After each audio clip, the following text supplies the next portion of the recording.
حج کے دن ظہر اور عصر کے درمیان 1000 مرتبہ سورہ اخلاص پڑھ کر جو دعا مانگو وہ پوری ہوگی، کیا یہ بات صحیح ہے؟ تو اس کا جواب یہ ہے کہ سوال میں ذکر کردہ عمل صاحب کنز العمال نے حضرت عبداللہ بن عمر رضی اللہ تعالی عنہ سے مرفوعاً نقل کیا ہے۔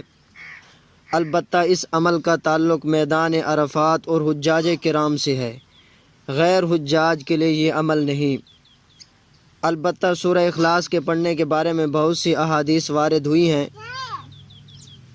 چنانچہ حضرت انس رضی اللہ تعالی عنہ سے روایت ہے کہ رسول اللہ صلی اللہ علیہ وسلم نے فرمایا، جو شخص دن میں 200 مرتبہ سورۃ اخلاص پڑھے اس سے 50 سال کے گناہ معاف ہو جاتے ہیں، الا یہ کہ اس پر قرض ہو۔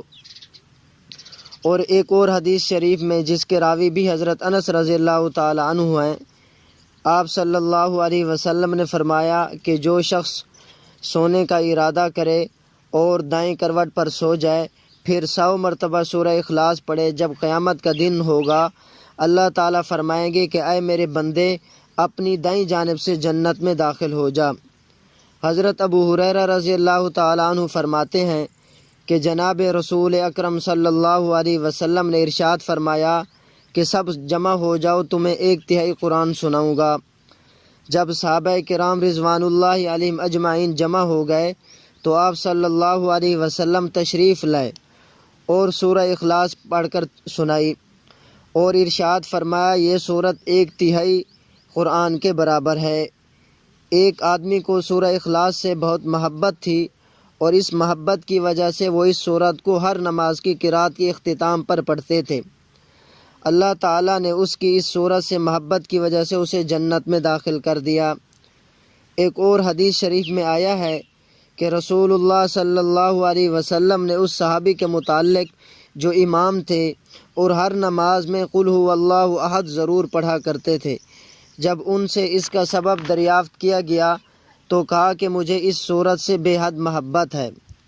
فرمایا اس شخص کو خبر دے دو کہ بے شک اللہ تعالیٰ بھی اس شخص سے محبت کرتے ہیں۔ ایک اور حدیث شریف میں ایک صحابی کا واقعہ آیا ہے کہ وہ ہمیشہ اور صورتوں کے ساتھ سورہ اخلاص ہر رکعت میں ضرور پڑھا کرتے تھے۔ جب ان سے اس کا سبب دریافت کیا گیا تو انہوں نے کہا کہ مجھے اس سورت سے بہت محبت ہے۔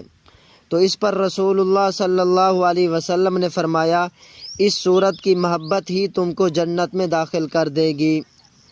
ایک اور حدیث شریف میں آیا ہے کہ رسول اللہ صلی اللہ علیہ وسلم نے ایک شخص کو یعنی صدق دل سے قل هو اللہ احد پڑھتے ہوئے سنا تو فرمایا کہ اس شخص کے لیے جنت واجب ہو گئی۔